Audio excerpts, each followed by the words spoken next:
மிக முக்கியமான ஒரு பிரேக்கிங் செய்தியோட, அதாவது இம்பாக்ட் பிளேயர் தான் ஐபிஎல் உடைய இதிலே ஒரு பெரிய வரவேற்பை பெற்றது. அது இருக்கணுமா வேண்டாமா அப்படின்னு சொல்லி ஒரு பெரிய கேள்வி கேட்டாங்க. அதுக்கு என்ன பதில் பிசிசிஐ எடுக்க போகுது, என்ன முடிவு எடுக்க போகுது, இந்த சீசன் இருக்க போதா இல்லையா அப்படிங்கறத குயிக்கா நம்ம அகிலன் கேட்கலாம். அகிலன், உண்மையாவே இம்பாக்ட் உடைய அந்த ரூலை எடுக்க போறாங்களா, இருக்க போதா?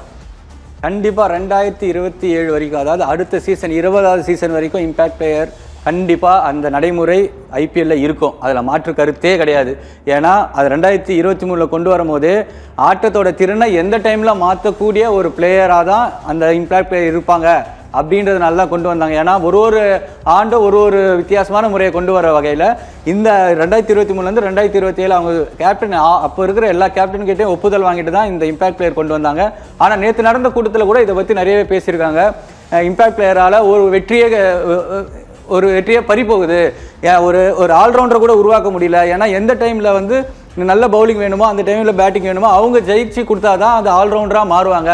அந்த பிளேயர் அந்த ஒரு நடைமுறை இந்த இம்பாக்ட் பிளேயர் கொண்டு கெடுத்துருது. அதனால் இதை கண்டிப்பாக நிறுத்தணும் அப்படின்னு எல்லாரும் கோரிக்கை வச்சாங்க. ஆனால் பிசிசி அதிகாரிகள் தெளிவாக சொல்லிட்டாங்க, 2027 வரைக்கும் கண்டிப்பாக இருக்கும். அதற்கு அப்புறமா இதே மனநிலையில் எல்லா கேப்டன்ஷிப்பும் எல்லா பிளேயர்ஸும் இருந்தாங்கன்னா மாற்றலாம். ஆனால் 2027 வரைக்கும் மாற்ற முடியாது. நீங்கள் தான் உங்கள் டீமை சரி பண்ணிக்கணும். இம்பாக்ட் பிளேயர் எப்படியே பயன்படுத்துறது நீங்கள் பார்த்துக்கோங்க. 2028 சீசன், அதாவது 21வது சீசனில் அதுக்கான முடிவு எடுத்துக்கலாம் அப்படின்றது தான் நேற்று பிசிசி அதிகாரிகள் எடுத்த முடிவு. ஓகே, ஸோ இம்பாக்ட் பிளேயர் மாற்ற முடியாது, அதெல்லாம் பண்ண முடியாது, இந்த இதான் ரூல் அப்படின்னு சொல்லி நம்ம லோக்கல் டோர்னமெண்ட்ல சொல்லுவாங்களா மக்களே. ஸோ இதான் நாங்கள் அம்பர் சொல்றது தான் ரூல் அப்படின்னு சொல்லி. ஏன்னா ஆர்கனைசர் தான் கப் அடிப்பாங்க, அந்த மாதிரி தான் இது. ஸோ பிசிசி என்ன சொல்லுதோ அதான் ரூலு, இஷ்டம் தான் ஆடியிலனா கிளம்பு அப்படின்னு சொல்லி. ஸோ இந்த ஐபிஎல் தான் மொத்த உலகத்துக்கே ஒரு பெரிய முன்மாதிரி. T20 வேர்ல்டு கப்புக்கு கூட இவ்வளோ ஃபேமஸ் இல்லை, ஐபிஎல் தான் ஃபேமஸ். ரெண்டு பேருக்கும் ரொம்ப ரொம்ப நன்றி.